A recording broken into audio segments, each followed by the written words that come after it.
Red Riding Hood, you sure looking good. You're everything that a big bad wolf could want. Ow! Good evening, Lakers. Less than a week till All Hallows Eve, as you can see.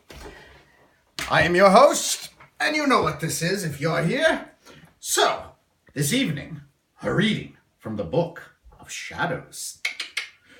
We haven't had one in some time. That's because yours truly has been working on a truly terrifying screenplay. Time of the Avenger, a tale of revenge and friendship.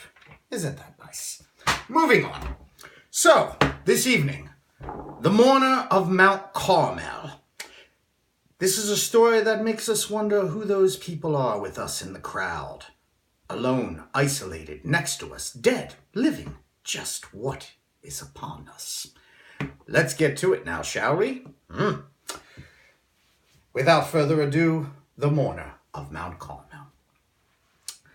The mourner went to Mount Carmel each and every day. At the north entrance of the cemetery, great sorrow he'd display, screaming at the tombstones and beating his chest in grief. Yet on this particular day, the mourner would get some soul relief.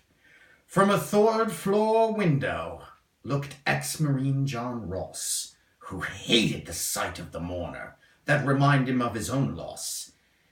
He weeps and cries across the street each night and every day. I can't stand his haunting moans and will blow his ass away. So from the third-floor window, he sighs the mourner up. One shot to the head shall shut this mourner up. He went to shoot the mourner, but his will would not give in. Instead, I shall approach the mourner in sympathy and respect. He left the attic, put his rifle down, then wiped the sweat off his face and brow. Then he went up to the mourner, who he felt he knew somehow. John Ross empathized with Mount Carmel's mourner and spoke of his own grief. The mourner only listened, nodded, and agreed, but the mourner didn't speak. Ross then invited the mourner into his abode, his house. He spilled his brandy and spilled his guts. Then the mourner stood, and the mourner spoke up. "Shut your mouth, you wretch, I've heard enough. You lost your wife, John Ross, that much is true, but the accident a lie, most misconstrued.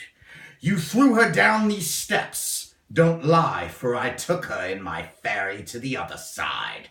To me she whispered a wish, with her final breath to torment you until your death. To you, I shall do this, and so much more, for it's the Reaper, John Ross, who has come through your door.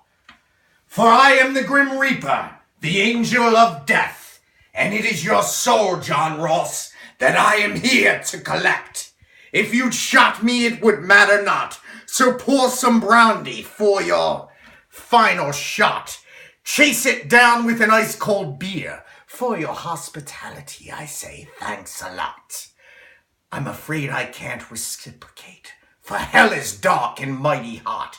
Drink it down, and when you're through, go fetch the tokens I require too. For hell is dark and mighty hot, and the devil's waiting to take his due." The hourglass drops its last piece of sand. A reaper grabs his sickle to scathe the land. Harvest wheat is soaked with blood as masked ones terrorize your neighborhood.